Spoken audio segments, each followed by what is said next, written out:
Assalamualaikum warahmatullahi wabarakatuh. Di video kali ini saya akan menjelaskan mengenai sikap selektif yang mesti dilakukan oleh saya maupun teman-teman sekalian. Dan selain itu juga saya akan menjelaskan strategi apa sih yang disiapkan untuk menghadapi berbagai pengaruh dari kemajuan iptek ini. Kalau begitu mari kita mulai yang pertama, yaitu sikap selektif dalam menghadapi berbagai pengaruh dari kemajuan iptek.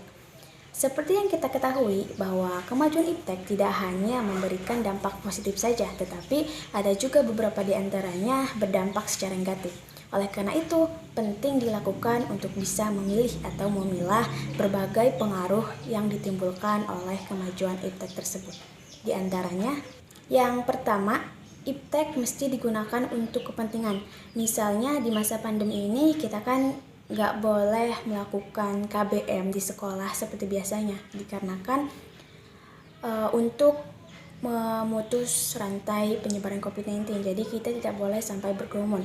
Nah, untuk mengatasi hal ini dengan teknologi, kita masih bisa melakukan pembelajaran ya meskipun daring seperti yang dijalani saat ini. Atau selain itu juga ketika kita ingin bertemu dengan keluarga jauh, kita masih bisa berkomunikasi dengan menggunakan teknologi. Karena dengan teknologi, hidup kita dipermudah. Yang kedua, pembatasan waktu dalam bermain game online atau sosmed. Sebagai pelajar, sudah sewajarnya kita belajar, karena itu tugas kita. Boleh saja bermain game online atau sosmed, tetapi mesti tahu waktu. Karena kalau kita terus-menerus bergame on atau sosmed, bisa membuat kecanduan dan akhirnya malas belajar. Yang ketiga, melakukan hal yang bermanfaat dengan iptek. Misalnya mencari bacaan atau materi agar kita bisa menambah wawasan, atau menggali apa yang kita suka atau apa yang kita minat untuk mencari passion kita, atau bisa juga mencoba hal yang baru. Misalnya menonton video tutorial memasak dan langsung merealisasikannya, dan banyak lagi yang lainnya. Yang keempat, melestarikan budaya bangsa dengan mempelajari dan menguasai budaya tersebut baik seni maupun adat istiadat. Karena pada zaman sekarang internet ada di mana-mana. Jadi hal apapun yang ingin kita pelajari ada, bahkan budaya kita sendiri maupun negara lain. Jadi kita bisa mempelajari dan menguasai hal apa yang ingin kita kuasai dalam hal budaya. Yang kelima, memilih informasi dan hiburan dengan selektif agar menjaga dari pengaruh negatif. Penting bagi kita untuk menyaring terlebih dahulu informasi-informasi yang ada, karena pada saat ini banyak sekali info-info yang hoax. Atau dalam memilih hiburan, mesti yang bermanfaat. Misalnya menonton video komedi yang membuat kita senang hingga mood juga menjadi bagus dan akhirnya bisa bersemangat lagi. Atau menonton video-video sejarah, selain kita bisa istirahat, kita juga bisa menambah wawasan juga. Yang keenam, menjauhi kebiasaan buruk gaya hidup dunia barat yang bertentangan dengan nilai dan norma yang berlaku.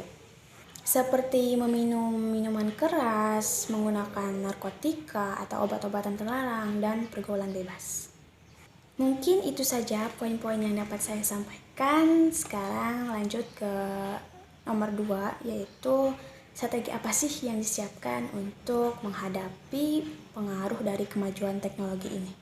Yang pertama, kita bisa menggunakan nilai dan norma yang berlaku sebagai tolak ukur atas baik atau tidaknya mengenai informasi dan teknologi yang masuk.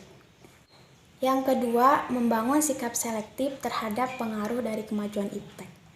Karena kita pun tidak bisa menolak kemajuan iptek, sebab salah satu syarat berkembangnya suatu masyarakat adalah penguasaan iptek yang baik. Kita tidak bisa berdalih karena mengandung dampak negatif, maka iptek harus ditolak. No, tindakan ini hanyalah menimbulkan kerugian jangka panjang, yaitu kehidupan masyarakat akan tertinggal atau mundur ke belakang. Jadi cara yang bisa kita lakukan untuk menghindari pengaruh iptek tanpa harus menolak kemajuan iptek adalah dengan mengembangkan sikap selektif. Kita bisa mengidentifikasi dampak positif dan negatif dari kemajuan tersebut. Kemudian mengambil hal yang positifnya saja dan menolak segala hal yang berbau negatif. Mungkin cukup sekian yang dapat saya sampaikan. Mohon maaf bila ada kekurangan atau kata-kata yang salah. Wabillahi taufiq wal hidayah. Wassalamualaikum warahmatullahi wabarakatuh.